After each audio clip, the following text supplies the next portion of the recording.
Bienvenue à Presse Éco, votre émission hebdomadaire d'analyse, de commentaires et de débats sur les sujets qui ont marqué l'actualité nationale et internationale avec mes chroniqueurs qui sont donc des hommes des médias, des analystes. Avec eux, nous allons refaire l'actualité pour vous. Aujourd'hui, nous allons évoquer au plan national uniquement, au plan national, 4 sujets. D'abord, nous commencerons par cette décision du Conseil constitutionnel concernant le recours des avocats de la défense dans le procès Thomas Sankara.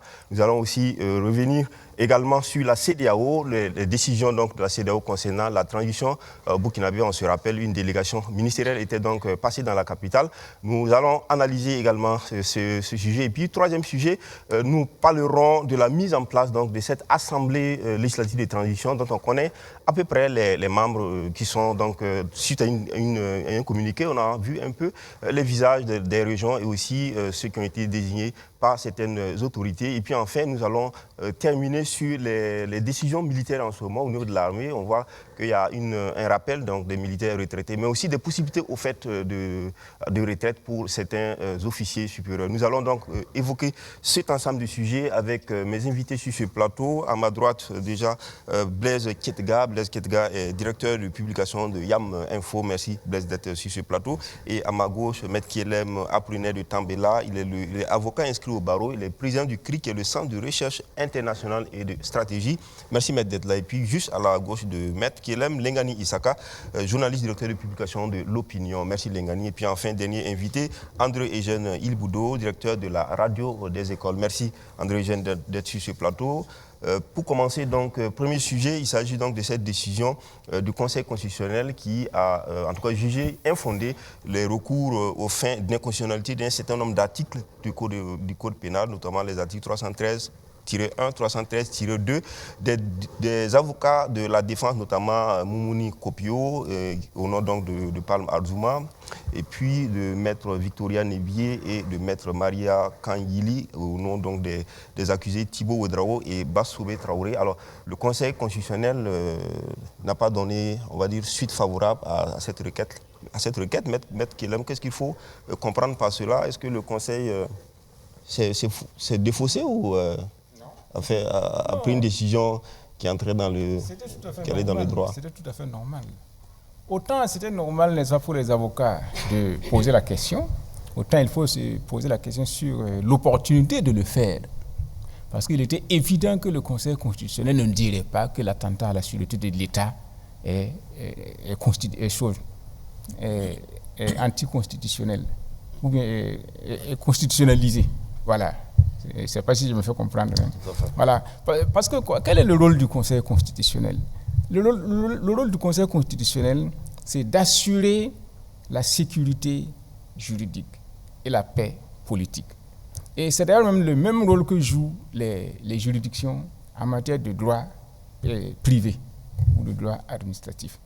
Donc, en rendant une décision, la juridiction se dit, est-ce que ma décision va contribuer à apaiser les cœurs et à assurer la paix sociale? Donc, à partir de là, le Conseil constitutionnel ne peut pas dire que l'attentat à la sûreté de l'État n'est pas une infraction. Ce serait ouvrir la boîte de Pandore. Donc, à partir de là, on savait ce qui allait advenir. Maintenant, tout dépendait de comment le Conseil constitutionnel allait s'y prendre pour le faire. Voilà. Et donc, il a rendu sa décision. Moi, ça ne m'a pas surpris. C'est pour cela que je n'ai même pas lu la décision. J'ai lu tout simplement la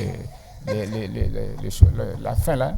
Mais le dispositif. Les requérants aussi estiment que à partir du moment où le président Damiba a pu prêter serment en passant par la voie des faits pour accéder au pouvoir, donc de ce fait-là, il va de soi que l'attentat à la sûreté de l'État ne soit plus inconstitutionnel. Le Conseil constitutionnel n'a pas eu à apprécier si l'attentat à la sûreté de l'État, si ce que Damiba a fait était constitutionnel ou non constitutionnel. Le Conseil constitutionnel a pris acte d'un fait. Il avait à faire face, n'est-ce pas, à quelqu'un qui avait déjà le pouvoir d'État, qui a réhabilité la Constitution et qui demandait à ce que les dispositions de la Constitution soient appliquées. Voilà, c'est tout. Comme j'ai eu à le dire ailleurs, il revient maintenant à quiconque le voudrait, après, de faire un procès au président Damiba pour attenter à la sûreté de l'État, pour accéder au pouvoir. Ça, c'est possible. Voilà. Mais en attendant, le Conseil constitutionnel n'a fait que constater un fait et puis autoriser la prestation de serment. Parce que une fois que vous acquérez le pouvoir, bon, la Constitution dit que le coup d'État, n'est-ce pas, est contraire à la Constitution. Et la Constitution donne les moyens pour faire face au coup d'État, c'est-à-dire la désobéissance civile. Bon, dès lors que vous n'avez pas pu empêcher l'avènement du coup d'État et que l'auteur du coup d'État est parvenu au pouvoir, il acquiert d'office la légalité et même la légitimité. Donc c'est un fait qui se constate. Et c'est ce que le Conseil constitutionnel a constaté et a autorisé la prestation de serment. Parce que d'ailleurs, il y a eu l'acte fondamental qui peut être considéré comme une charte octroyée et qui consacrait la présidence, n'est-ce pas, du président de MIBA. Donc le Conseil constitutionnel ne peut pas faire autrement. Maintenant, ce que le Conseil constitutionnel n'a pas pu faire, c'est qu'il aurait pu démissionner. C'est ce que j'ai eu à dire plusieurs fois. À partir du moment où la Constitution avait été suspendue et n'était plus applicable, et à partir du moment où il estimait que la façon de venir au pouvoir ne convenait pas, il devait démissionner. Et là maintenant, les autorités en place allaient voir ce qu'ils pouvaient faire. Merci. Je vous rappelle qu'un exemple pareil s'est passé en Côte d'Ivoire, où le premier président du Conseil constitutionnel sous l'ère Ouattara, Francis Wodié, a démissionné. Parce qu'il devait faire face à une décision qu'il estimait non convenable pour le Conseil constitutionnel. Donc il a présenté sa démission. Donc c'est des situations dans lesquelles il faut savoir se déterminer quand on a une personnalité. André Génie Ilboudo.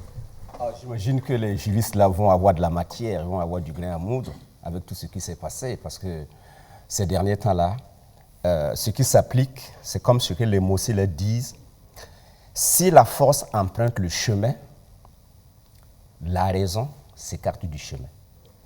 Et la fable nous dit, selon ta puissance, dans la cour du roi, tu seras déclaré noir ou blanc. Ici, le Conseil constitutionnel nous fait croire que plus tu es fort, plus tu as le droit. Et le Conseil constitutionnel fera tout ce qu'elle doit faire pour déclarer que tu as raison. Parce que ici, ce que j'ai compris de ce que les avocats demandaient, c'est que le Conseil constitutionnel explique pourquoi il a pris cette décision. Ils ont dit qu'ils ont eu le rapporteur. Si c'était chez les anglo-saxons, on aurait devant nous l'argumentaire du rapporteur de cette saisine. Et on aurait vu comment il s'y est pris pour qu'on arrive à cette conclusion. Malheureusement, dans la tradition latine, ceux qui prennent les décisions, on ne sait pas sur quoi ils se basent pour prendre une décision. Ils ont entendu le rapporteur, mais qu'est-ce que le rapporteur a dit? Mais ce que l'on constate ici, et c'est là que je dis que les gens qui font du droit vont avoir du grain à moudre, on voit que le Conseil constitutionnel s'est fourvoyé totalement. Et de plus en plus, on se demande comment on est si bas et comment on peut encore tomber si bas. Déjà, vous appliquez un droit à quelque chose qui n'existe pas. Vous dévoyez le droit et vous donnez raison à qui n'a pas raison. Je dis, le Conseil constitutionnel devait constater qu'il a pris le pouvoir, il s'est déclaré président du Faso, mais il dit oui, nous on constate, mais il n'a pas, etc. Or, le Constitutionnel non seulement nous dit, j'ai pris une décision, mais je ne peux même pas vous expliquer pourquoi j'ai pris la décision. Donc, on ne le reçoit pas. Mais où sommes-nous? Je dis, il faut avoir le courage de s'assumer. Maître l'a si bien dit. N'eût été parce qu'au Burkina, il faut qu'on retourne à Haute-Volta. Mais le Conseil constitutionnel s'appuie sur l'acte fondamental. L'acte fondamental qui remet en scène la Constitution. Non, Maître a dit, on a pris le pouvoir, on a déclaré que la Constitution est dissoute. Mais est suspendue. Les 2 heures qui suivent là, tout le monde démissionne, puisque notre raison d'exister, c'est la Constitution. Elle n'est plus là. Mais on s'en va. Elle était suspendue, elle n'était pas dissoute. Donc eux aussi, ils étaient suspendus. Très bien. Jouons avec les mots comme ça. Mais je vais dire, en tout cas, vous savez, ce qui sauve une république, un état de droit, c'est que le faible sait que si on me brime et que j'arrive devant une juridiction, on va reconnaître que je suis brimé. Or, aujourd'hui, on nous donne l'impression que plus tu as le pouvoir et plus tu auras le droit avec toi. Et c'est ça qui constitue les problèmes des républiques bananières. Mais André Génie-Boudou, là, par exemple, quand on regarde les requérants, les avocats notamment, ils citent les articles, ils invoquent les articles 37, Oui. 38, 43 de la Constitution, liés par exemple au suffrage universel pour le mode d'accession, mais aussi liés à la vacance du pouvoir. Donc ils estiment que eux, ni l'un ni l'autre n'a été respecté dans ce cas précis. Donc c'est une prise de pouvoir qui est inconstitutionnelle. Mais leur action vient après que le président Damiba ait prêté serment et que tout soit mis en place. L'ordre constitutionnel est mis en place. Donc leur action bute à l'ordre constitutionnel normal. C'est pourquoi j'ai dit, le constitutionnel... Mais écoutez bien ce que Maître nous a dit. Le constitutionnel, voyant que cela va arriver et qui ne veut pas prendre une décision qui n'est pas conforme même à son intime conviction, s'en va, démissionne. Et comme ça, je n'ai pas à prendre de démission. Parce que là où on nous a posé, parce que les juges du Conseil constitutionnel, même s'ils démissionnaient maintenant, à moins que le président Damiba termine ses 3 ans de transition sans nommer de nouveaux juges, on allait dire que c'est quelqu'un qui a prêté serment d'une manière illégale et qui nomme des gens d'une manière illégale, qui vont prendre des décisions d'une manière illégale. Ça veut dire qu'on est rentré dans un système où, n'ayons pas peur des mots, j'ai du respect parce que je connais certains du Conseil constitutionnel, mais ils nous ont mis dans une décision où la jurisprudence va dire, malheureusement avec tout le respect qu'on vous doit, vous savez, leur avantage du juge constitutionnel, c'est que même quand ils disent du faux, tout le monde serre les fesses, puisqu'on ne peut pas attaquer leur décision.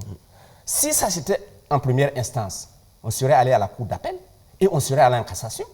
Mais ils ont décidé, même si tout le monde voit que ce n'est pas bon, personne ne peut rien dire. C'est leur chance. Merci. Lengani Chaka.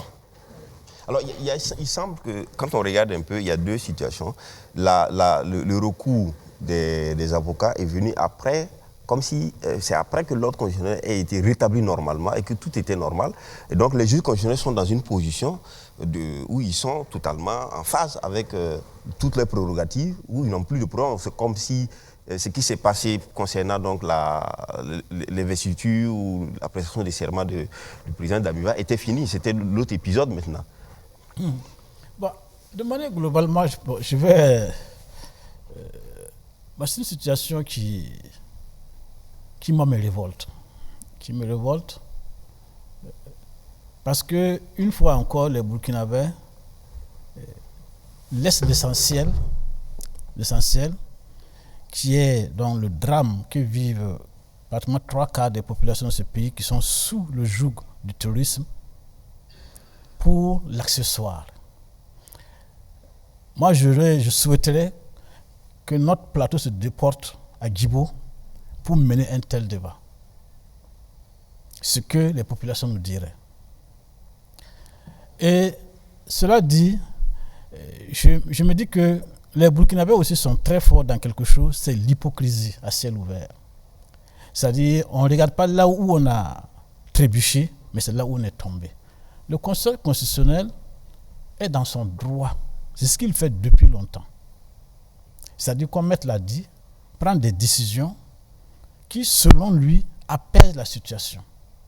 Sinon, si vous avez souvenance, en 2015, même la CEDEAO a dit au Burkina Faso, ce que vous avez fait est contre votre propre constitution. On a demandé la question, on a posé la question au Conseil constitutionnel qui a dit qu'il est incompétent pour répondre. Une question qui est même de constitution. Qui est liée à la loi sur l'exclusion. Oui, on ne regarde pas ça. Ça, c'était normal. C'est ce qui est pas normal là, c'est ce que le Conseil dit aujourd'hui. C'est-à-dire, si on veut raisonner de manière intellectuelle normale, ça veut dire même le pouvoir de Roch-Marc Christian Kaboré est un pouvoir illégal. Puisqu'il s'est bâti sur un mode d'accession illégal, à savoir une transition qui était illégale. Mais il a été élu à l'issue de la transition, il y a eu des élections démocratiques. Des élections démocratiques illégales. Comment elles sont illégales si elles sont démocratiques? Elles sont illégales. Il y a eu des élections, il a été élu face à d'autres candidats, le Conseil constitutionnel a prêté serment et puis bon, il est rentré en fonction. Bon, il n'y a qu'à organiser des élections pour que ce soit légal. Donc on n'a plus besoin de Conseil constitutionnel, de recours au Conseil constitutionnel, puisque dès lors qu'on organise des élections dites démocratiques, elles sont forcément légales. Non.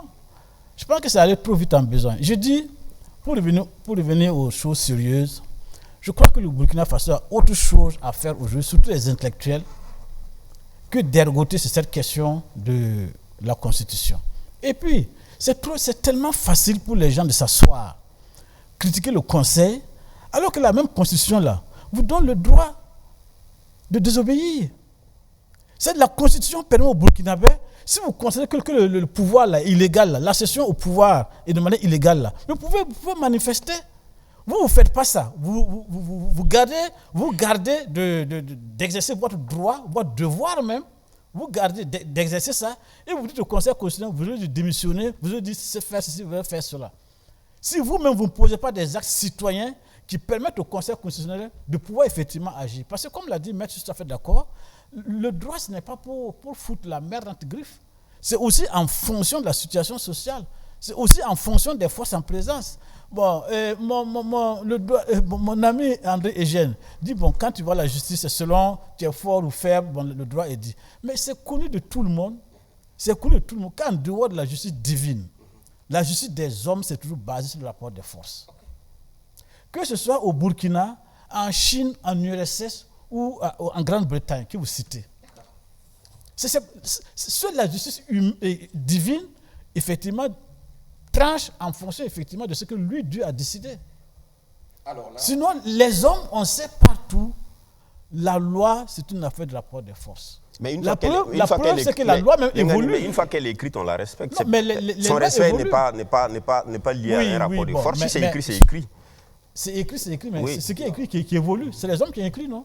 Donc ça évolue. Moi, je dis, de mon point de vue, sincèrement, aujourd'hui, nous avons autre chose à faire que les gens cessent de nous fatiguer avec ce débat-là pour qu'on puisse avancer. Sinon, on va revenir jusqu'à André, je voulais dire quelque chose. On ne peut pas accepter des choses comme ça. Mais pourtant, c'est la réalité.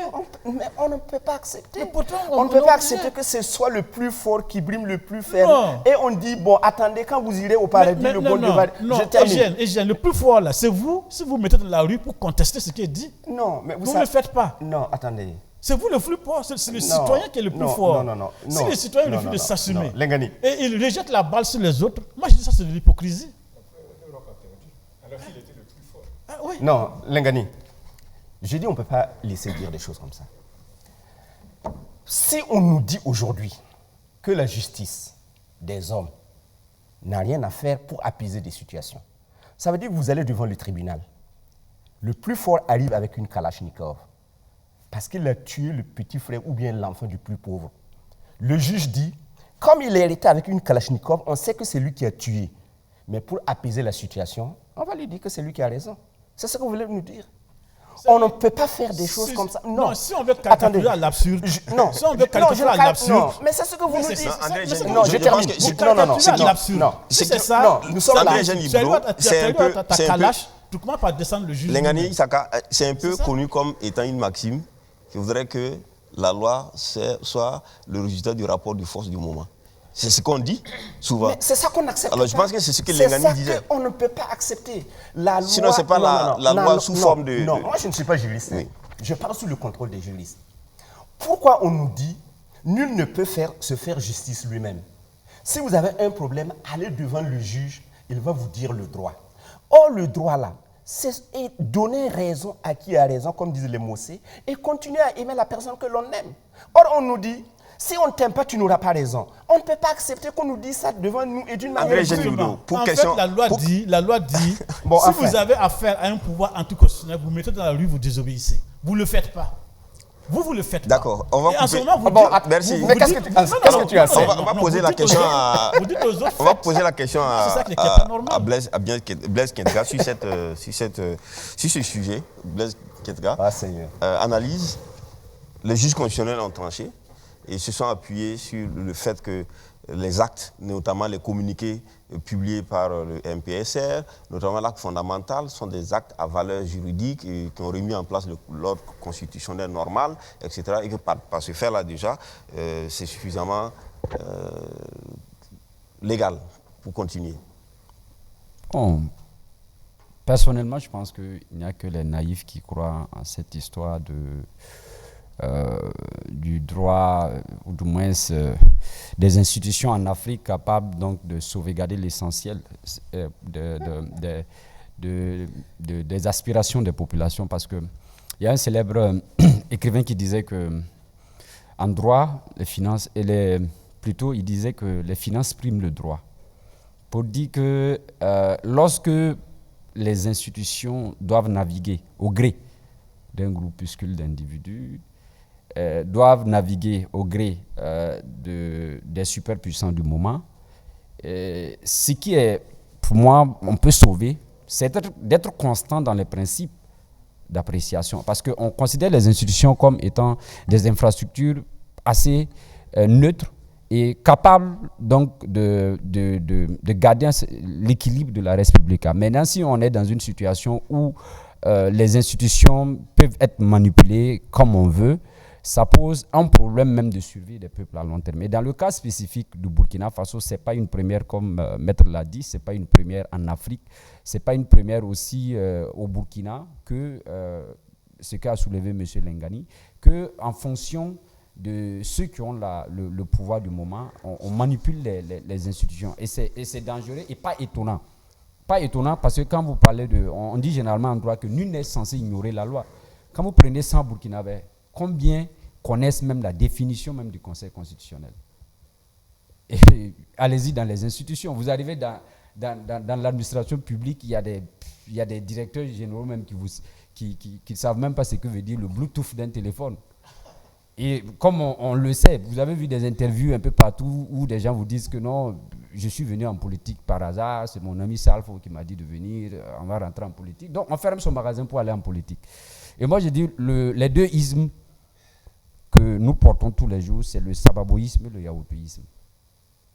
Le sababoïsme qui consiste à croire à l'improvisation tout azimut de ce qu'on pourra appeler les idéaux de développement. Aujourd'hui, nous sommes dans une situation difficile sur le plan sécuritaire. Et l'appréciation qu'on doit faire d'une situation, on doit tenir compte justement de cette atmosphère-là. Et je pense que si on continue comme ça, même la réconciliation dont on parle, même la question de la cohésion sociale dont on parle, aujourd'hui, on voit que ceux qui dirigent actuellement demandent l'unité nationale. Il faut qu'on s'unisse, il faut qu'on s'unisse, il faut qu'on s'unisse. Parce que justement, on n'a pas les instruments de notre union. Le problème, c'est ça. Les instruments de notre union, c'est quoi? On s'appuie sur quoi pour nous unir?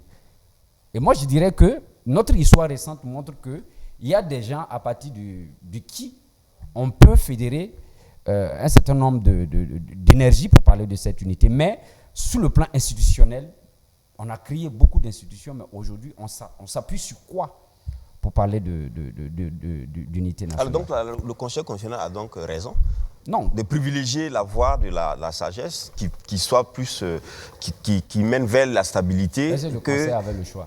Pas le choix. Bien sûr que le Conseil avait le choix. C'est une décision en âme et conscience. Il n'avait pas le choix. Ça, moi, je vous le dis qu'il n'avait pas le choix. L'appréciation qui a été faite, c'est tellement logique. Non, mais on parle de quoi? Ils étaient face à une requête d'inconstitutionnalité introduite par des avocats. Les avocats, ils n'ont pas d'armes. Le Conseil constitutionnel ne peut pas se faire harakiri. Il y a une première décision qui a été prise, qui a été à polémique. Donc le Conseil constitutionnel ne peut pas se faire harakiri. Et c'est de ça aussi. Il est donc logique alors. Mais il est logique dans sa logique. Après, maître, je dirais non. Nous exerçons notre rôle d'intellectuel. Je préfère être naïf que d'appuyer des choses qui ne sont pas correctes. Nous sommes dans la tradition de Dreyfus et de Zola. C'est une personne qui s'est élevée contre l'injustice qu'on a appliquée à Dreyfus. Nous sommes dans la tradition de Norbert Zongo, où il savait qu'il pouvait être buté, et il a été buté, parce qu'il défendait une cause où il n'avait rien à voir. Il aurait pu dire, qu'est-ce que j'ai avec le cas de David? Ce n'est pas mon frère, ce n'est pas mon cousin, mais il s'est battu jusqu'à mort pour que la justice lui soit reconnue. On ne peut pas dire, parce que les gens ont le pouvoir et que les gens ont le droit, ils peuvent tout faire. Nous ne pouvons pas abdiquer de notre rôle d'intellectuel pour dire qu'on n'est pas d'accord quand ce n'est pas juste. Alors, André Génigoulou, quand des intellectuels s'asseyent sur leurs fesses, quand des intellectuels s'asseyent, comme je le fais aujourd'hui, oui, ils regardent leur pays brûler. Ils regardent leur pays brûler. Ils n'ont pas le courage de se mettre en œuvre pour aller au secours des populations. Et ces mêmes intellectuels-là peuvent ergoter pour dire que Dreyfus a dit, Dreyfus a fait, Norbert a fait. Est-ce que Dreyfus n'est pas assis? Il s'est battu. D'accord. Mais qu'est-ce que Alors, c'est trop facile aujourd'hui La question, c'est de nier les réalités de ce la question, pays-là. le Conseil constitutionnel est un conseil, est une juridiction assez mature de par sa composition, Exactement. qui recherche la paix, la paix dans la société. Aujourd'hui, le recours qui a été introduit en inconstitutionnalité, sauf les arguments invoqués par les requérants, mais le Conseil était dans une situation de légalité tout entière et le problème qui est posé rencontrait la Constitution qui était en l'état. Est-ce qu'il fallait dire parce que un président est venu par coup d'État, donc il faut rejeter ou en fait aller dans le sens des avocats de la défense parce que c'est ce qui ferait plus moral. Ou alors il fallait faire du droit en disant la Constitution étant là, la requête, le recours qui a été fait doit être argumenté selon cette Constitution. Je vais vous dire deux choses. La première des choses, c'est que nous avions pensé que quand le président Damiba a écrit une lettre au Conseil constitutionnel pour demander à prêter serment, le constitutionnel aurait pu, en toute sagesse, dire « Mais vous n'en avez pas besoin puisque vous l'êtes déjà. Vous avez même commencé à signer président du Faso avant même votre prestation de serment. Donc vous l'êtes déjà. On n'a même plus besoin qu'on vienne. » Mais je termine. La deuxième chose, je vais vous amener un parallèle. Parce que ce que les gens nous disent là, c'est très grave de dire des choses comme ça sur un plateau. Moi, je suis enseignant. J'ai été plusieurs fois président de jury. Il y a un code des examens. Si tu triches, tu fraudes, même si on t'avait déclaré admis, on te retire ton diplôme. Et quelqu'un a fait, on a retiré son diplôme. Une autre personne arrive, il triche, il fraude.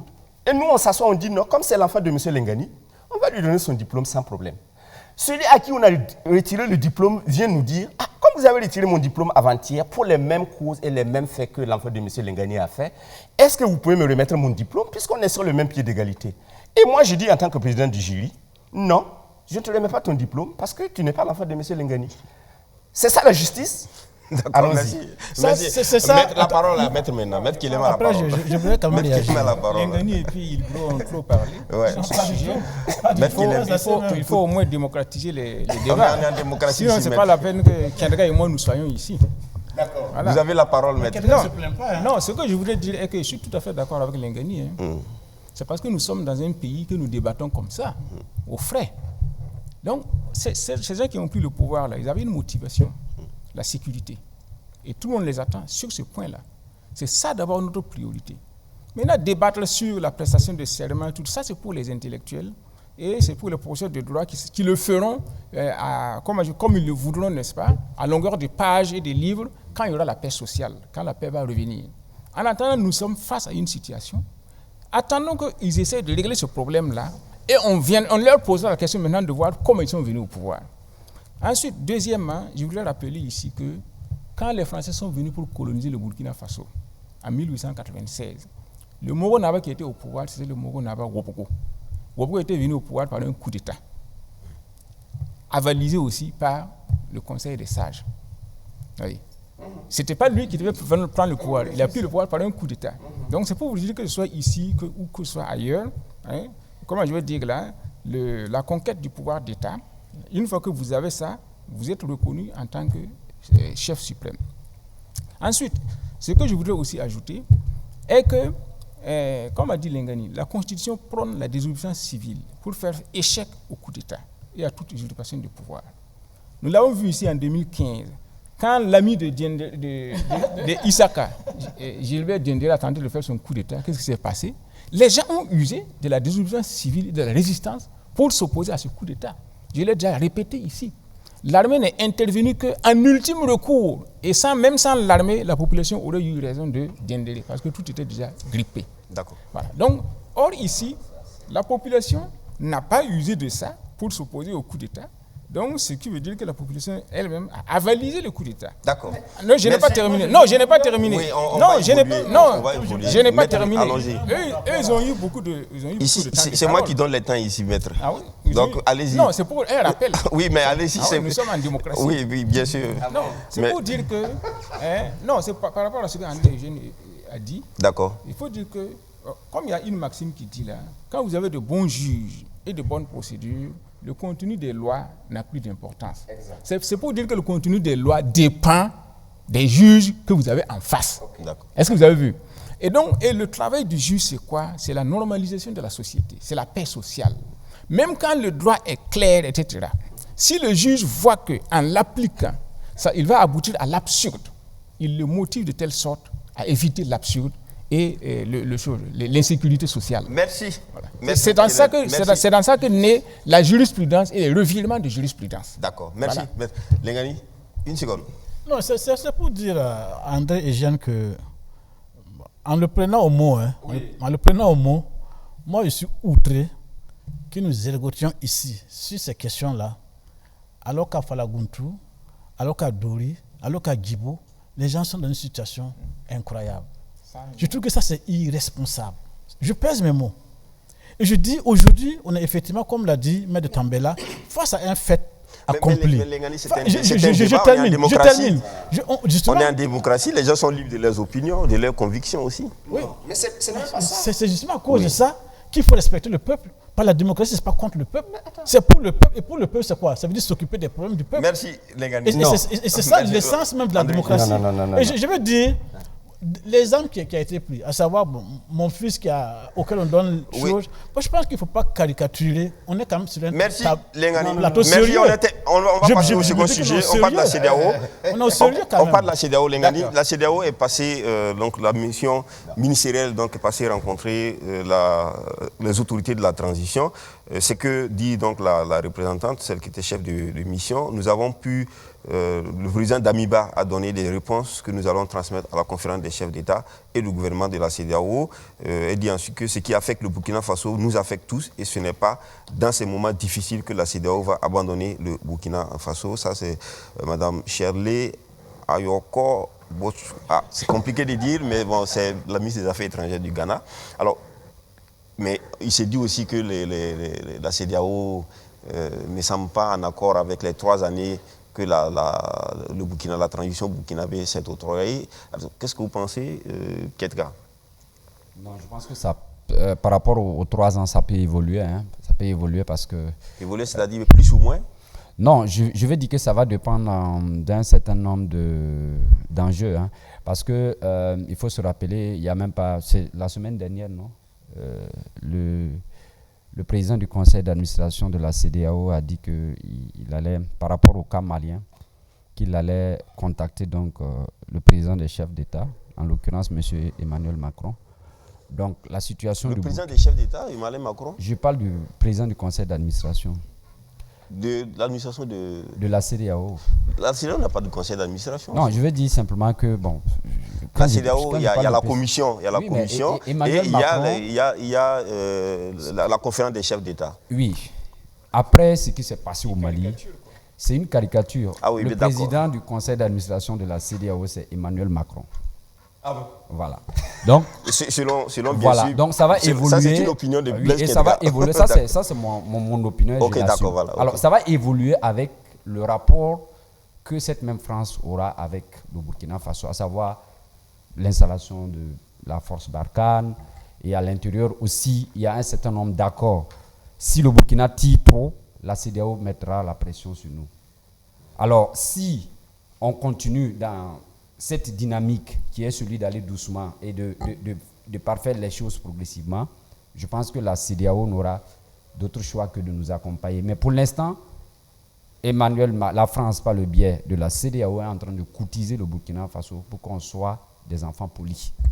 D'accord, donc c'est la France qui va décider de la période qu'il faut accepter pour la transition au Burkina, c'est cela? Bien sûr. Ah, oui. André Cheniboudo. 3 ans, selon les explications qui ont été données, la représentante donc, de la CEDEAO a dit qu'à ce sujet, l'autorité nous a expliqué les raisons pour lesquelles la transition devrait durer 3 ans, notamment la lutte contre le terrorisme et la résolution de la crise humanitaire. Ce sont les arguments avancés par le Burkina. On sait aussi qu'il y avait une délégation du Burkina qui avait été envoyée dans la sous-région. Non, je veux dire qu'il y a des situations dans lesquelles, honnêtement, il y a des gens qui n'aimeraient pas y être. Si nous prenons en Afrique, nous avons 4 cas. On a le Tchad, qui a été traité d'une manière différente après un coup d'État. On a la Guinée, dont on n'en parle pas, qui a fait un coup d'État. On a le Mali et on a le Burkina. Au Mali, les gens ont créé un précédent parce qu'il y a des gens qui écoutent pour répondre, mais pas pour comprendre. Au Mali, la transition a dit notre transition pourrait durer entre 6 mois et 5 ans. Les gens n'ont pas écouté, ils se sont rués sur le terme de 5 ans. Et ils ont dit ils veulent faire 5 ans au pouvoir. On a dit non, c'est entre 6 mois et 5 ans. Si on avait écouté, on serait allé voir les Maliens pour leur dire 6 mois, peut-être c'est peu, mais 5 ans c'est trop. Travaillons à ramener ça à la juste proportion.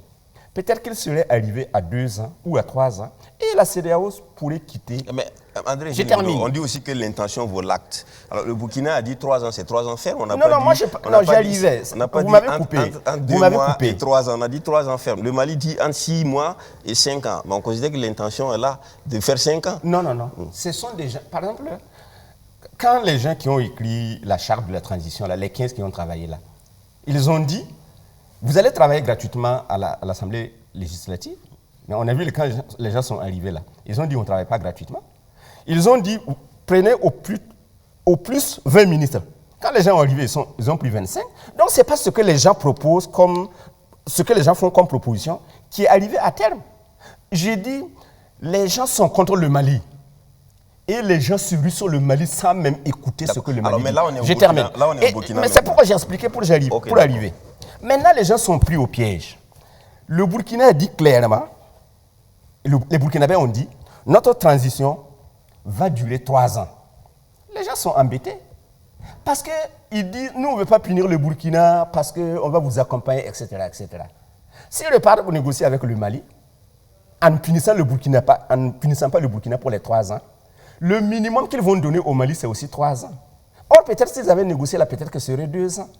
J'ai dit... Mais le Mali a déjà quelque chose à son compteur. Non, j'ai dit... Compteur, donc ça ne peut vous pas savez, être... quand vous n'avez pas de principe, ça nous amène tout droit là où nous sommes.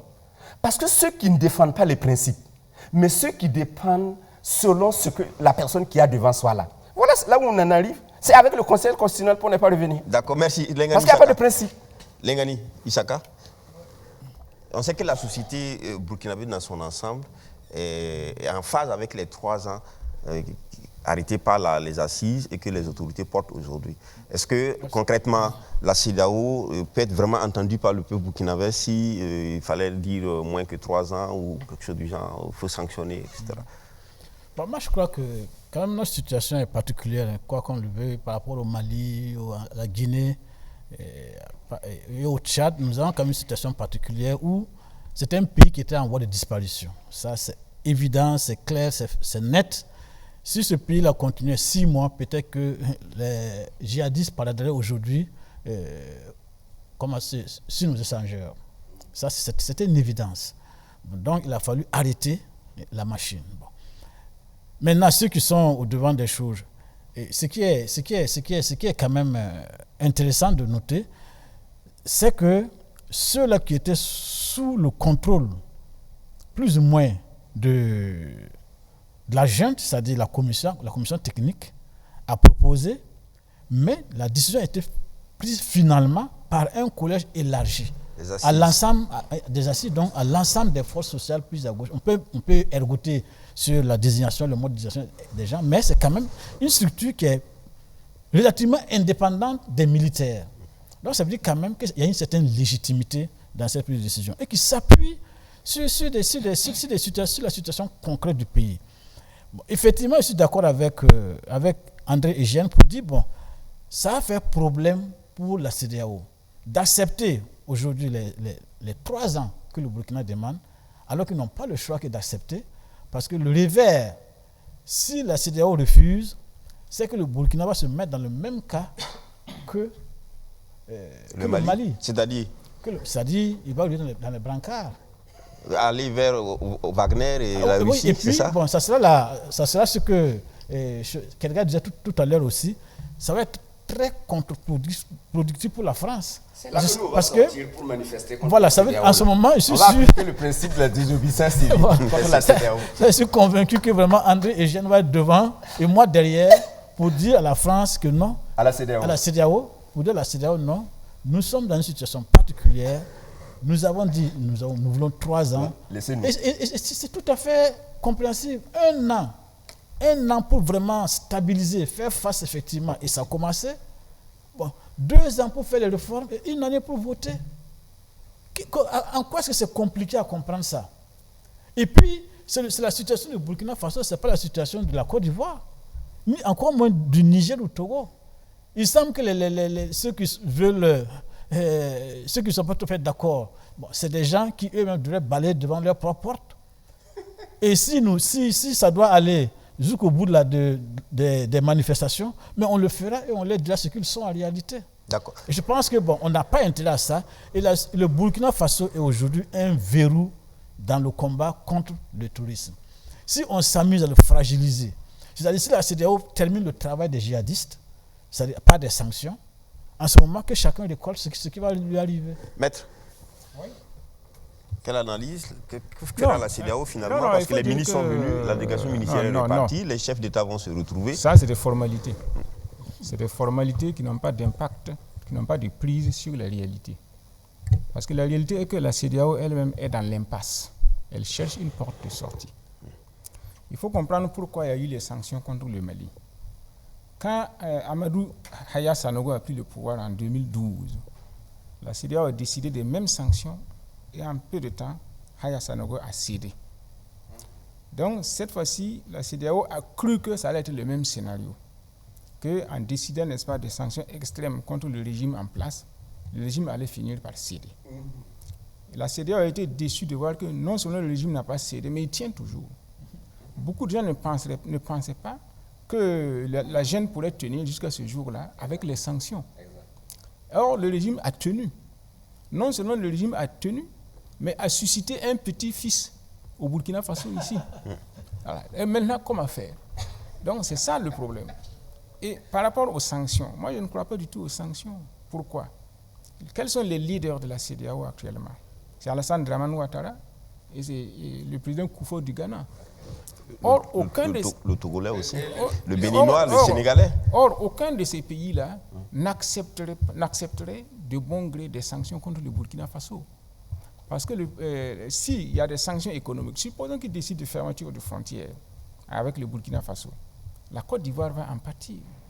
Parce que c'est avec le Burkina Faso que la Côte d'Ivoire fait le plus d'affaires dans la sous-région. Le Ghana va en pâtir. Parce que les ports de Tema et de Takoradi vont en souffrir. Et le Togo, par exemple, vous savez que le Burkina Faso est le premier pays, le premier client du Togo en matière de commerce international. Donc, si le Togo ferme ses frontières avec le Burkina Faso, le régime togolais même peut tomber. Le Bénin lui-même n'accepterait pas. Donc, aucun pays, je ne vois pas. Mais le Mali aussi avait ses profondeurs maritimes au Togo, au Ghana, etc. Ça dépend de l'impact. En Côte d'Ivoire. Le Mali a peu d'affaires avec la Côte d'Ivoire par rapport au Burkina Faso. Le Mali a peu d'affaires avec le Ghana par rapport au Burkina Faso. Le Mali a peu d'affaires avec le Togo par rapport au Burkina Faso. Donc, ça dépend de l'impact des affaires. Est-ce que vous avez vu? Bon, donc, c'est pour vous dire que, sans oublier que les affaires que le Burkina Faso a avec la Côte d'Ivoire ont des ramifications en France. C'est surtout des sociétés françaises. Et ces sociétés-là, ces capitalistes-là, ne seraient pas d'accord qu'il y ait des sanctions contre le Burkina Faso pour qu'il y ait des répercussions dans leurs affaires. Est-ce que vous voyez? Donc, c'est pour vous dire que pour que la CEDEAO décide des sanctions économiques ou financières contre le Burkina Faso, c'est très, très difficile. Maintenant, le malaise de la CEDEAO, c'est quoi? C'est que, ici, on a décidé aussi que c'est 3 ans. Donc, elle ne peut que faire du bruit pour faire croire qu'elle ne serait pas d'accord, mais tout en laissant passer.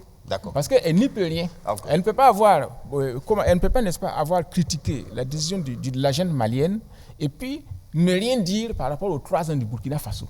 Donc c'est des gesticulations inutiles une dernière question que la CEDEAO est en train de faire. Une dernière question sur ce sujet-là. On a vu le Conseil de l'Entente aussi qui est venu à Montano, donc l'Ivoirien à Montano, donc, qui anime ce regroupement interne à la CEDEAO, qui ont 3 pays, je pense, est aussi venu, ou 5 pays, Conseil de l'Entente, est venu aussi voir les autorités burkinabées. Mais là, le discours semble être un peu plus lisse par rapport au discours. Qu'est-ce qui se passe dans la CEDEAO? Il y a la CEDEAO ici avec Ouattara président, et de l'autre côté, il y a une autre structure présidée par un Ivoirien. Je sais très bien avec Ouattara qui est influent à la CEDEAO. Et de l'autre côté, pendant que la CEDEAO peut-être se met en posture de donner un coup, On voit le conseil de l'entente qui vient. Alors, vous pouvez expliquer ça un peu? Je vais dire... Kedaga a dit quelque chose. Oui. C'est presque de l'ironie, mais malheureusement, c'est vrai. Il a parlé du président du conseil d'administration de la CEDEAO, qui est M. Macron. Mais vous avez vu ce que M. Ça, c'est vous qui le dites. Non, Macron est chef de l'État français. Oui, il n'a rien à voir avec la CEDEAO. Je crois qu'il se base sur le discours de M. Macron, qui a dit qu'il va parler directement à M. Akufo pour lui demander de sanctionner plus durement le Mali. C'est pourquoi, est-ce que vous avez déjà entendu un pays africain? Par exemple, la France a chassé RT, Russia Today et Poutnik. Vous avez entendu un Africain qui est allé dire à Macron que tu es contre la liberté d'expression? Pourquoi M. Macron peut-il se permettre de dire qu'il va appeler des chefs d'État africains pour leur dire ce qu'ils ont à faire? Je crois que c'est sur cela qu'il se base pour dire que c'est M. Macron qui, en fait... C'est une forme de communication. Non, pour dire que c'est ce que... C'est une forme de communication. Mais je vais dire, mais vous m'avez posé une question. Oui. C'est de dire, vous savez, la diplomatie, Lengani a dit qu'on joue à l'hypocrisie. Mais vous savez, la diplomatie, il n'y a rien de plus hypocrite que la diplomatie. D'accord. Ça veut dire les gens vous font croire des trucs sur lesquels eux-mêmes ne croient pas. Vous savez, des pays qui appartiennent à deux... Les mêmes pays appartiennent à deux institutions différentes. Il y a une institution qui dit ci, et il y a une autre institution qui vient dire autre chose. Allez-y comprendre. C'est pourquoi d'ailleurs en diplomatie, dans les ambassadeurs, vous ne pouvez pas nommer par exemple un ambassadeur pour deux pays voisins qui ne s'entendent pas. On nomme toujours deux ambassadeurs différents. Parce que selon la situation, il y a quelqu'un qui part parler, et puis si on n'est pas d'accord, il y a l'autre part parler autrement. D'accord. Donc la diplomatie, vraiment, c'est le jeu trouble de toute notre société. D'accord. Kedaga, pour terminer sur le sujet de la CEDEAO par rapport à la transition burkinabé. Non, vous avez parlé tantôt de... Oui, du conseil de l'entente. Qui est passé là aussi. Non, je pense que c'est une béquille de la CEDEAO. Et la CEDEAO, comme vous savez, elle n'a plus de crédibilité puisque elle s'est vidée de son contenu. Et aujourd'hui, la CEDEAO boite, donc elle cherche les béquilles qu'il faut pour justement tenir. Et donc, parmi ces béquilles-là, il y a la plus grosse donc, des béquilles, c'est la France qui, aujourd'hui, avec ce qui se passe en Ukraine et ce qui se passe au Mali, en fait, pour dire vrai, quand vous regardez en fait les différentes institutions en fait créées tout azimut par l'Organisation de recherche des territoires d'outre-mer à l'époque, rebaptisée à quelque part Institut donc, de trucs, vous regardez en fait les dernières trucs, vous vous rendez compte qu'en réalité, la France a beaucoup plus peur que du Burkina Faso que du Mali. Parce qu'en réalité, le Burkina Faso, comme Maître l'a dit, c'est un carrefour. Sur le plan économique, il risque de prendre un coup. Sur le plan diplomatique, il risque de prendre un coup. Donc, du coup, je pense que c'est que le monsieur donc, du Conseil de l'Entente est venu ici. Et ça va se multiplier. Hein. Vous allez voir encore d'autres béquilles de la CEDEAO qui vont revenir pour tenter donc, de coopter donc, les militaires au pouvoir ici. Parce que justement, si le Burkina Faso les échappe, beaucoup de choses vont les échapper, y compris... Alors donc ça voulait dire que les Burkinabés ont été très modestes, ils auraient pu demander 5 ans, parce qu'à vous entendre ici, ils ont tout pour faire le temps qu'ils veulent. Pour dire vrai, même si nous on demandait 5 ans, la CEDEAO n'avait pas le choix. La CEDEAO n'avait pas le choix. Alors donc, comme la charte peut être révisée, il ne faut pas... Alors, on va terminer dessus, Lengani. Je crois que, on ne doit pas bouder notre plaisir. Hein. On a la chance que vraiment on est écouté, on est accepté. Demandant à la CEDEAO de continuer à faire ainsi et surtout d'avoir aussi, au regard de notre situation, d'avoir quand même un œil bienveillant sur ce qui se passe ailleurs parce qu'on est tous liés. C'est-à-dire le Mali, le Burkina, on est tous liés. Donc il faut quand même regarder un peu de plus près ce qui se passe au Mali. Ensuite, je voudrais dire que si on ne fait pas attention et qu'on tire sur la corde, le Burkina Faso est un pays particulier. C'est-à-dire, je le dis pourquoi, nous passons rapidement d'un excès à un autre. D'accord. C'est-à-dire la bienveillance aujourd'hui des Burkinabés peut se transformer en furie demain, en fonction de ce qui sera fait. Merci, Lengani. Laisse-moi dire 30 secondes. Les téléspectateurs peuvent appeler pour... Les téléspectateurs peuvent déjà... Je voulais simplement dire que cette émission est interactive. Les téléspectateurs interviennent dans la deuxième partie. Déjà, ils peuvent donc nous appeler, s'inscrire sur la liste. On va les rappeler. Et je suis sûr que ce sujet va revenir. Donc, on va en débattre. C'est sûr que le sujet va revenir. On va aller rapidement pour voir l'Assemblée législative de transition qui a été mise en place. Les 71 membres donc, sont connus, on allait dire 70 membres. Alors, deux éléments rapidement. Il s'agit de la région du Centre-Nord qui est apparue non parvenue. Et puis, on regarde aussi les nominations faites par le chef de l'État. On s'attendait à avoir peut-être des hauts cadres de l'administration, des gens qui ont occupé des fonctions internationales et tout. Alors on se retrouve là avec des garagistes, des étudiants, des éleveurs transformatrices des produits laitiers, des aviculteurs, des élèves, un élève, et puis responsable, un enseignant. Vraiment, on va dire c'est le loupen. Voilà, qu'est-ce que ça pourrait signifier, maître?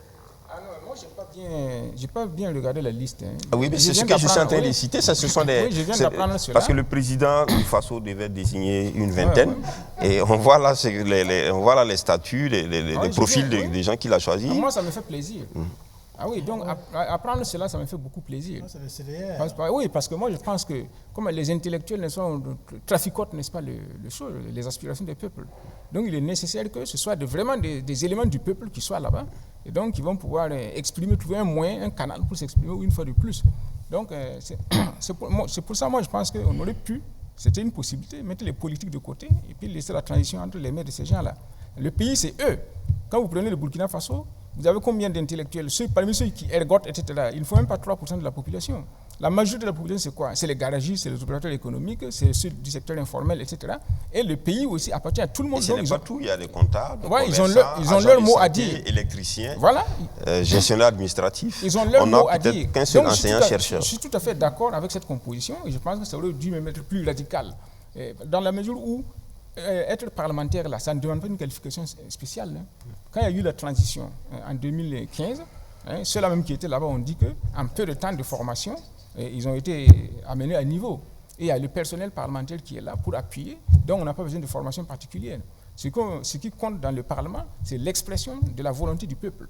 Donc je suis tout à fait d'accord avec cette composition-là. Donc, je pense qu'on aurait pu prendre même des paysans aussi, pour qu'ils y soient dedans. Et bien sûr qu'il y a des aviculteurs. Voilà. Donc c'est des paysans. Lengani Saka, pour l'ensemble des noms de personnes qui ont été donc retenues, au niveau des partis politiques, on voit quand même des vieux routiers qui sont là. Luc Adolphe Thiao, Jean-Hubert Bazier. C'est de ce côté-là qu'on retrouve quand même des personnalités d'un certain niveau, d'un certain âge également. Oui, bon, moi je ne partage pas du tout l'opinion de Maître de Tambela, parce que je me dis que cette assemblée a un rôle extrêmement important. Pourquoi? Parce que le Burkina Faso est aujourd'hui au carrefour de son histoire. Où ça passe, où ça casse. Parce que nous avons une histoire tourmentée, terrible, faite de conflits, etc. Et nous sommes en plus dans une situation de guerre, nous sommes dans une situation de détresse avec la famine qui s'annonce, tout ça. Une situation complexe avec la bagarre qui peut se déclencher avec la communauté internationale. Et moi, j'estime que dans une telle configuration, il aurait fallu ouvrir davantage pour permettre à des techniciens de pouvoir gérer un certain nombre de dossiers. Je suis d'accord que le peuple participe. Mais quand on voit ici, les mécaniciens, c'est des techniciens, non? Oui. Des techniciens de quoi? Des éclous, oui, ça c'est... Mais c'est que la loi, fabriquer la loi, ce n'est pas une affaire d'éclous, une affaire de quand même, il faut quand même... Bon, contrairement à ce que M. Tambela dit, mais ce que le CNT a fait, on ne doit pas s'en réjouir. Il y a eu beaucoup de bêtises qui ont été faites. Beaucoup de lois sont obligées d'être reprises aujourd'hui parce que vraiment ça a été fait à la va-vite et pas des gens qui n'ont aucune... Bon, qui avaient des objectifs qui n'avaient rien à voir avec les intérêts du peuple burkinabé. Bon, Et moi, au-delà de ça, moi je suis déçu. Je suis déçu de quoi? Je suis déçu de la place des femmes. 14 sur 70. Je suis déçu, profondément déçu de la place des femmes. Je pense que ce n'est que dans des régimes comme celui-là qu'on peut faire avancer les causes les plus justes et les plus difficiles à atteindre. C'est-à-dire la parité. Par exemple, on aime chanter le Rwanda, le Rwanda, le Rwanda, le Rwanda, le Rwanda, etc. Mais au Rwanda, il a fallu un régime fort pour effectivement imposer la parité des femmes, par exemple. Et chez nous, au Burkina, on a cette occasion-là d'aller vers ça, on ne l'a pas fait. Bon, on va vers autre chose. Je dis qu'on peut encore rattraper les choses. Et il faut travailler à rattraper les choses. Sinon, on va ressortir de cette transition-là sur le plan institutionnel de la même manière qu'on y est rentré. C'est-à-dire en copiant ce qui se fait ailleurs. Vous faites une analyse basée sur le sexe, mais si vous faites une analyse peut-être basée sur l'âge, basée sur d'autres paramètres, peut-être que 14, c'est pas moins. Les jeunes ont combien? Les handicapés ont combien? Si on essaie de faire ça, est-ce que c'est moins pour les femmes d'avoir 14 sur 71? Ce ne sont pas seulement les hommes qui sont jeunes ou handicapés. Il y en a chez les femmes aussi. Donc on peut en prendre là-bas aussi. Et je trouve particulièrement insultant que ce 71, on n'ait que 14 femmes. Le Burkina Faso mérite mieux. Et je pense, et je le dis franchement, je ne sais pas comment on peut rattraper ça, mais c'est une injustice qui est faite aux femmes et ce n'est pas normal. D'accord. Merci. Et pour la région du centre-nord qui n'est pas parvenue, qu'est-ce qui s'est passé? Qu'est-ce qui reste à faire? Est-ce qu'on peut mettre la transition, la LT sans une région, tel que la charte le dit? Bien sûr.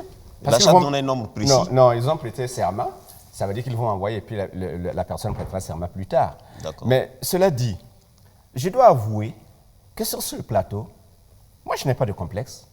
Je suis un intellectuel qui vient faire des analyses pour notre pays. Si les paysans ne sont pas là, parce que ce n'est pas leur rôle. Donc, je ne veux pas me culpabiliser pour quelque chose. À l'Assemblée législative, comme Lengani l'a dit, il y a une occasion de réfléchir sur les problèmes de notre pays. Je ne dis pas que les paysans et les autres ne peuvent pas réfléchir. Mais je suis de ceux qui disent, dans la société, chaque personne a son rôle à jouer. Moi, je ne sais pas manier une Kalachnikov. Si on me mobilise, j'irai à la guerre. Mais je dirais, laissez-moi faire la cuisine pour les militaires, pour ceux qui vont aller au front. Parce que moi, je ne sais pas tenir une Kalachnikov. Par contre, moi, je sais enseigner. Je ne dirais pas aux militaires de venir prendre la craie parce que ce n'est pas son boulot. Donc, dans la société, si on respectait seulement ce que chacun sait faire, peut-être que la société irait mieux.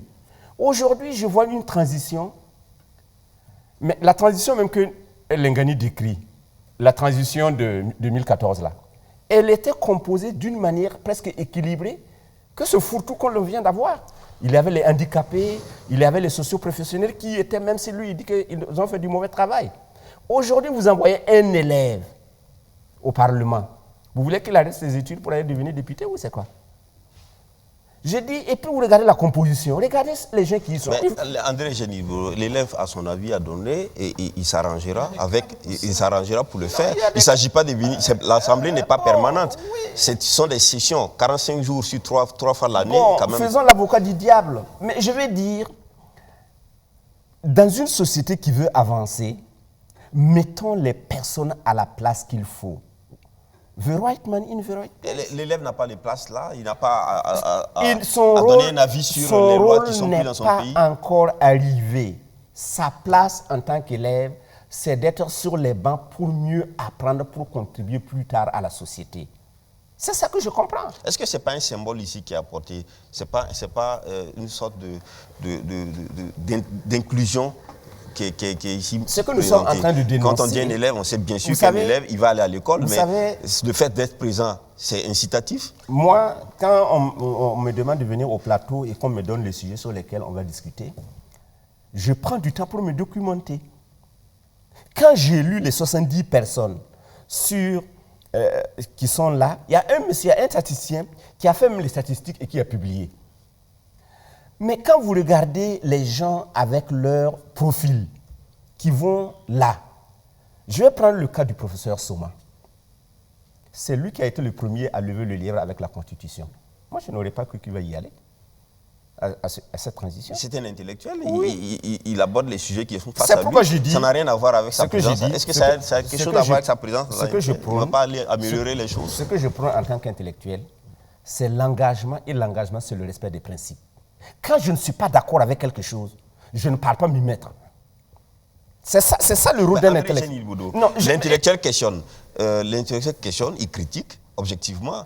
Mais le professeur Soma est un constitutionnaliste.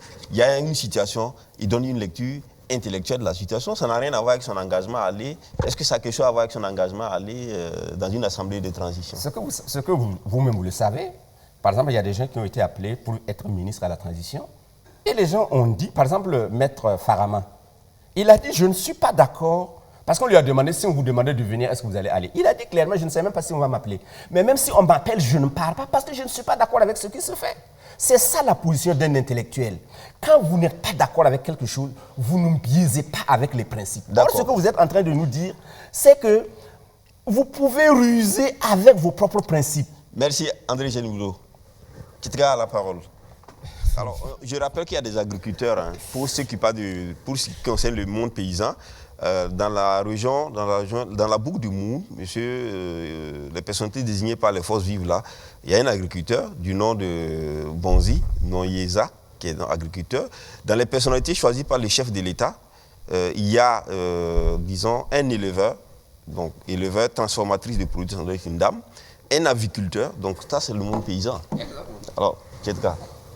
Non, dans le principe, je suis du même avis que Maître qu'il faut, si la dynamique c'est d'impliquer les masses populaires qui vivent en fait un certain nombre de préoccupations, je pense que la démarche elle est à saluer parce qu'on l'a vu, je crois que c'est au Kenya, non, dans la démocratie consociative, on a vu des élus du peuple qui n'étaient pas forcément des gens qui ont un certain niveau et une capacité, n'est-ce pas, de compréhension d'un certain nombre de choses liées à la dynamique de la société. Mais du reste, je pense que cette institution qu'est l'ALT devrait nous permettre déjà de tracer un certain nombre de signaux pour l'avenir du Burkina Faso. Et donc, je pense que l'erreur, c'est en entendant de voir les visages, parce qu'on a vu les gens qui ont été nommés par le président du Faso. Bon, il y a des gens dont on ne connaît pas forcément, donc on met comptable, etc. Mais bon, est-ce que en termes donc d'une certaine culture, des enjeux, parce que il y a aussi, c'est ce qui s'est passé justement en 2015 quand nous on attirait l'attention des gens sur la possibilité que la transition soit récupérée par les forces politiques en chômage. Et les acteurs politiques de ces 40 dernières années, quand ils sont en chômage, ils sont capables de tout. Vous l'avez vu avec les délégations spéciales, les OSC sont créés tout azimut par donc quand vous regardez les OSC au Burkina Faso, on connaît les OSC avec leurs tendances politiques. D'accord. Donc, c'est des leviers que les partis politiques ont qu'ils peuvent actionner. Donc, on entend de voir en fait la configuration et le contenu donc, de cette ALT-là pour voir si c'est une Assemblée nationale de transition qui sera en phase avec les préoccupations des Burkinabés, l'urgence dans laquelle on est, mais également la refondation tant aimée par M. Damimba. Mais du reste, je suis un peu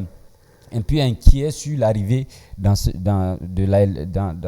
ALT-là d'un certain nombre de personnalités, notamment le Premier ministre, l'ex-Premier ministre Luc Adolphe Thiaw. Je pense qu'ils devraient penser donc à leur retraite politique parce que je le dis parce que il y a notre histoire récente. Est-ce que dans une assemblée législative de transition, on n'a pas besoin de toutes les générations?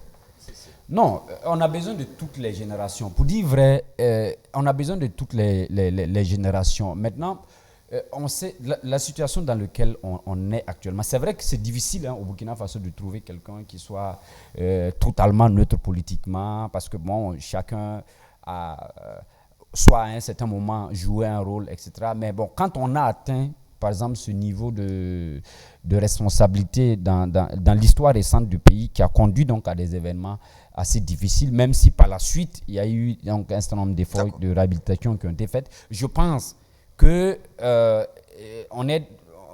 il risque d'avoir un déséquilibre à l'Assemblée nationale. Merci. On va continuer vraiment presque au terme de l'émission. quelqu'un a posé la question, donc on va y revenir. Je voudrais qu'on termine avec le dernier sujet, très rapidement, un tour de table. Le rappel des militaires retraités. On a vu le communiqué, Lengani, qui dit que les militaires retraités sont rappelés pour être remobilisés. Et puis aussi pour le personnel des forces de défense et de sécurité, notamment les colonels-majors et autres qui souhaiteraient aller à la retraite. Qu'est-ce qu'on est en train de voir venir? Ça devait être fait depuis longtemps. Et on a même dit plusieurs fois ici, sur ce plateau ici, à savoir que quand on est en situation de guerre, généralement, on mobilise tout le monde. Mais avant d'aller au civil, il faut quand même tous ceux qui ont la science de maniement des armes et qui, pour des raisons d'âge, sont au repos. Il faut d'abord commencer par rappeler ces gens-là, parce qu'ils sont forcément utiles. Bon, j'ai lu quelque part quelqu'un qui disait que non, bon, ces gens-là, est-ce qu'ils peuvent encore courir sur le terrain? Mais dans une situation de guerre, tout le monde ne va pas courir. Tout le monde ne va pas courir. Il faut peut-être libérer certaines tâches qu'on peut donner à ceux qui sont plus anciens, c'est-à-dire les tâches de formation des VDP, les tâches de sécurité dans la ville, etc., pour permettre aux plus jeunes de monter au front. Moi, je pense que c'est comme ça qu'il faut voir les choses. Mais certains aussi estiment que si on a un problème d'effectifs, pourquoi ne pas faire un recrutement massif de la population? Oui, mais ceux-ci, ils connaissent déjà le maniement des armes. Okay. Bon, ils ont quand même certaines sciences déjà qui leur permettent d'être rapidement opérationnels. C'est sûr qu'en même temps, il faut aussi voir comment on peut mobiliser le maximum de population pour faire face. Et là, je serais d'accord avec Maître de Tambela si vraiment il préconise d'aller vers un système d'autodéfense des populations. Et là, avec un encadrement effectivement de tout ce qu'on va appeler, etc. Mais maintenant, pour la haute hiérarchie de l'armée, je crois que là aussi, il faut permettre de dégraisser éventuellement ceux qui ne se sentent pas aujourd'hui en capacité d'être vraiment opérationnels. Il faut les permettre d'être utiles. Mais certains aussi estiment que la méthode d'Amiba est trop douce. En Guinée, par exemple, on a cité, on dit, bon, allez à la retraite. Pourquoi ici, il faut demander aux gens, bon, celui qui veut, celui qui ne veut pas. Ouais, il faut le faire. Parce que le Burkina Faso, ce n'est pas la Guinée. C'est ça, le Burkina Faso, c'est le Burkina Faso. Et puis, contrairement à la Guinée, je crois qu'en Guinée, vous avez peut-être 100 ou 150 généraux. Et ce n'est pas le cas au Burkina Faso. Donc, ce n'est pas la même chose. Ici, il y a des colonels-majors. Oui, mais c'est deux réalités totalement différentes. D'accord. Quelques regards sur cette question de rappel des réservistes, en quelque sorte, et puis aussi la question de la retraite. Est-ce qu'il fallait couper à un certain niveau, comme certains le disent radicalement, on met un groupe d'officiers assez avancés à la retraite? Alors, deuxième question liée tout à ça, on a vu aussi d'autres populations, une partie des Burkinabés dans l'opinion, appeler par exemple à la reprise, par exemple, des militaires radiés de 2011, mais aussi à la libération de ceux qui sont incarcérés, qui sont des militaires, des professionnels des armes. Non, je pense que le président d'Amimba, c'est un militaire et il sait ce qu'il fait. Et je pense que quand on regarde aussi l'équipe, toute l'équipe des militaires, là, sous le plan donc, des questions de défense et de sécurité, ils savent ce qu'ils font. Maintenant, c'est quel type de personnes on les appelle, pourquoi spécifiquement. Ça aussi, on sait que ça va rester dans le secret. Mais je suis aussi pour la démarche qui consiste aussi à dire que si dans le passé, un certain nombre de personnes on l'a vu avec la question donc, des militaires radiés suite au mutinerie de 2011.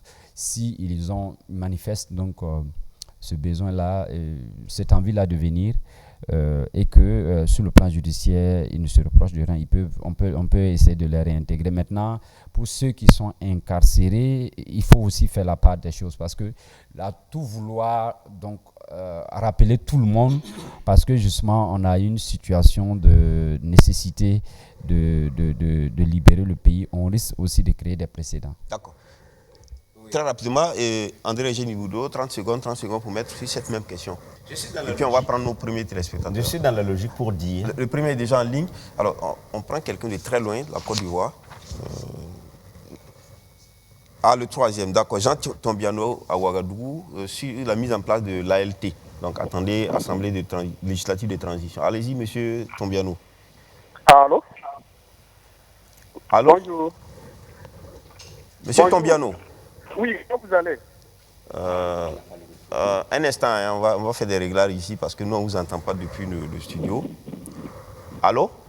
Oui, allô? Oui, monsieur Tombiano, allez-y. Oui, comment vous allez? Oui, ça va. D'accord, Dieu merci. Mon bonjour à vos invités. Merci. Voilà, moi je viens ici sur l'appel du président Damiba concernant les réservistes là. Pardon? Oui, je dis par rapport à l'appel du président Damiba concernant les réservistes. Mais ici, vous avez dit que vous voulez parler de la mise en place des assemblées, de l'Assemblée d'étrangers. Mais allez-y. Voilà, donc moi je disais, vous savez, on n'a pas un problème d'effectif. Voilà, ici il y a la mauvaise foi de nos chefs militaires qu'il faut mentionner. Parce que vous voyez ici, il faut quitter souvent la posture défensive pour se lancer sur la posture de l'offensive. Nous voyons ici la plupart des attaques de nos djihadistes sont dues à quoi? C'est parce qu'il n'y a pas, pour moi, on est toujours fixé sur la défensive. On attend d'être attaqué avant d'attaquer. Je vous demande aujourd'hui, un drone militaire coûte combien? Que ces mauvaises personnes passent leur temps à enfuir des bombes artisanales tout le long des routes. Et malheureusement, nos dirigeants ne sont pas capables de déceler cette faille. Je pense qu'il faut se doter d'abord du matériel. Et il y a aussi sur le plan de la motivation. Les hommes sur le terrain, malheureusement, certaines nouvelles nous reviennent pour dire que la motivation n'est pas ça. Je pense qu'il faut se doter du matériel. L'effectif ne pose pas un problème. Ça ne servira à rien de faire un recrutement massif de 10 000 à 11 000 personnes et malheureusement qui sont mal équipés, qui sont là toujours. Il faut être sur la défensive, il faut défendre. Moi, je pense qu'il faut changer de stratégie. Voilà, c'est de doter nos militaires en matériel et aussi être offensif et prévoir le matériel. Les drones, par exemple, souvent, il faut survoler pour surveiller. Et s'il y a faille, il faut aller à l'offensive. Il ne faut pas attendre chaque fois qu'ils viennent et nous allons toujours avoir des pertes en vie humaine chaque fois plus nombreuses de notre côté que de leur côté. Monsieur Tombiano, vous êtes un expert de sécurité? Non. Bon, pas expert, mais quand même, je pense qu'il faut se dire que les réseaux sociaux en parlent et on a aussi des nouvelles qui nous parviennent. Alors, comme vous êtes tellement affirmatif sur le fait qu'il n'y a pas un problème d'effectif, alors qu'on entend aussi dire que l'effectif pose problème. C'est pas totalement un problème d'effectif. Okay. J'ai parcouru des localités où les VDP, sur 20 VDP, vous avez au moins de 5 à 10 qui sont bien équipés. Et le reste, ils sont là peut-être avec des fusils de chaque peut-être qui ne percutent pas bien. Vous voyez, là même se trouve le problème. Où je suis à plusieurs reprises, j'ai parcouru la région de l'Est où j'ai vu. Je ne dis pas qu'on m'a dit. Donc il y a le problème de choses, comme on appelle, de l'équipement qui pose problème. Ce n'est pas l'effectif tout à fait. Et il faut se dire aussi, l'effectif viendra compléter, vous savez, la nature a horreur du vide. Et quand il y a des zones qui sont prises, il va falloir installer une base pour sécuriser. Il ne suffit pas d'aller défendre et revenir. Merci. Monsieur Tombiano. Oui. Vous laissez l'Est pour venir à Ouagadougou, vous faites des discours. Pourquoi vous n'êtes pas resté là-bas? J'ai envoyé un sac d'arachide. Merci bien. Donne-moi la parole. Oui, André Jette. Non, je veux dire par rapport à ce que le monsieur dit, moi j'imagine que le rappel de ces militaires en retraité là, c'est le prélude à la guerre populaire généralisée que des gens demandent. Ça veut dire qu'on va demander à des gens qui connaissent comment on travaille avec les armes pour encadrer la guerre généralisée. Pour dire... Ça, c'est vous qui le dites. Non, non. Jusque-là, on ne connaît pas les motifs. Non, je vais dire... À part que c'est des réservistes qu'on prend. Non, les réservistes, j'imagine que quelqu'un qui a 45 années d'âge, 50 ans d'âge, ce n'est pas lui qui va tenir la Kalachnikov pour aller, même si elle a des balles. Mais il peut aider les gens à les encadrer pour montrer comment on fait. Moi, j'imagine que c'est ça qu'on va faire. Parce que si on appelle les 45 ans là pour aller au front, on va les décimer. Oui, très rapidement. Mais encore, je voulais dire, encore une fois, je suis de ceux qui disaient, les militaires radiés là, quand on avait commencé à faire la police de proximité, quand on avait dit qu'on allait amener les VDP, on a dit, une fois que vous avez des gens qui savent faire quelque chose, demandez à ces gens d'être devant et d'encadrer les autres. Mais on n'est pas compris, on n'est pas entendu. Aujourd'hui, si on veut gagner la guerre, ne faisons pas comme au temps de la Révolution, qui est si cher à mettre, où on nous a dit que même les dolotières là peuvent être des enseignants. On a vu le massacre qu'ils nous ont amené dans l'éducation nationale. Donc concrètement, qu'est-ce qu'il faut faire? Ces radios sont importants. Non, ça veut dire qu'il faut mettre la personne qui sait faire une chose à la place où il doit faire cette chose-là. Mais ne pas dire, le populisme là, il faut amener les élèves, ils vont aller voter les lois. Ce n'est pas leur travail. Alors, André Gène, peut-être que le public va demander à mieux saisir votre pensée. Ce que vous voulez dire, c'est quoi? Que les radiés peuvent être donc remis dans le jeu de la guerre, c'est ça? Je dis, les personnes qui savent faire la guerre doivent être rappelés pour faire la guerre. C'est leur travail. Ok. On va prendre notre téléspectateur qui nous appelle d'Abidjan. Oui, qui nous appelle d'Abidjan, de la Côte d'Ivoire donc. Monsieur Jean-Eudes Bambara. Allô? C'est bien ça. D'accord, allez-y. Vous voulez intervenir sur quoi? Bonjour à tous sur le plateau. Bonjour, M. Bambara. Moi, je voudrais intervenir par rapport à la composition de l'Assemblée législative de transition. Ok, allez-y. Simplement pour dire que sa composition telle que donnée, en tout cas, me satisfait. Je trouve qu'elle reflète l'entièreté de la composition du peuple burkinabé. D'accord. Donc, quand on dit que les personnes désignées par le chef d'État n'étaient pas des spécialistes des lois, il faut dire que l'essentiel, c'est d'avoir l'idée et d'avoir l'aspiration du peuple. Il y a des secrétaires parlementaires qui vont accompagner ces personnes-là dans la rédaction des lois pour qu'elles soient conformes à l'aspiration du peuple. Et puis, je voudrais dire également que dans les assemblées ordinaires, dans les assemblées normalement élues, il y a des gens qui sont élus qui ne sont pas forcément des spécialistes des lois. Je ne vais pas citer de nom, mais dans notre Assemblée nationale, on a souvent vu des personnes qui ont été élues qui ne sont pas forcément des intellectuels, qui ne sont pas forcément des spécialistes des lois et qui, en tout cas, ont apporté à leur manière leur pierre à la construction de la nation. D'accord. Donc, c'était mon point de vue par rapport à Merci, cette M. question. Bambara. Vous êtes à Abidjan, c'est ça? C'est bien cela. Nous suivons tous les dimanches depuis Abidjan et on est de tout cœur avec vous et on prie pour que le pays soit libéré. Merci pour la confiance qui nous a été accordée. Maître Kelem, le temps nous est passé. Je voudrais vous donner 3 secondes pour évoquer ce sujet-là. Vous n'avez pas donné la parole. Oui, mais c'est maintenant que je donne la parole. Non, non, non, je ne fais pas de discrimination. Ici, je donne la parole à tout le monde. C'est le temps qui va plus vite. On peut mesurer le temps de chacun. C'est le temps qui va plus vite. Allez-y. Non, je voudrais d'abord dire que, comme ça a dit le dernier intervenant là, dans les conseils d'administration, vous avez des élèves. Dans les conseils d'administration des entreprises, ou bien tant que les élèves sont concernés, vous avez des élèves dedans. À l'université, dans les écoles nationales de formation, etc. Pourtant, ils le suivent. Et donc, au Parlement, vous avez des gens qui sont au Parlement, mais qui continuent de travailler. Dans le dernier Parlement, là, il y a des avocats qui étaient députés. Tout à fait. Ah oui, mais qui continuent. Non, laissez-moi parler quand même. Laissez-moi, c'est-à-dire, mais écoute, ça veut dire que ça n'empêche pas, qu'on soit élu alors qu'on a déjà une autre profession. Est-ce que vous avez vu? Donc c'est pour dire que je suis tout à fait d'accord avec ce que le président a fait comme proposition. D'autant plus qu'il s'agit d'exprimer sa volonté. Et il y a des gens qui sont là pour mettre ça en texte. Merci. Maintenant, maître, par rapport... Merci, maître. On est au thème de l'émission. On va nous prendre l'antenne. On sera coupé même si on continue de parler. Donc, je voudrais qu'on s'arrête là. Merci à tous ceux qui nous ont suivis. Merci à vous sur le plateau. Et peut-être qu'on va demander encore plus de temps. J'étais donc avec Lengani Isaka, journaliste, directeur de publication de L'Opinion. Merci Lengani d'être passé. André Eugène Ilboudo, directeur de la radio des écoles. Blaise Kientga, directeur de publication de YAM Info, merci d'être passé. Et puis enfin, Maître Kelem Abouné de Tambela, avocat inscrit au barreau. Il est également président du CRI, qui est le Centre de recherche internationale et de stratégie. Merci à vous qui nous suivez et on se donne rendez-vous la semaine prochaine pour un autre numéro de Presse Éco, si Dieu le veut.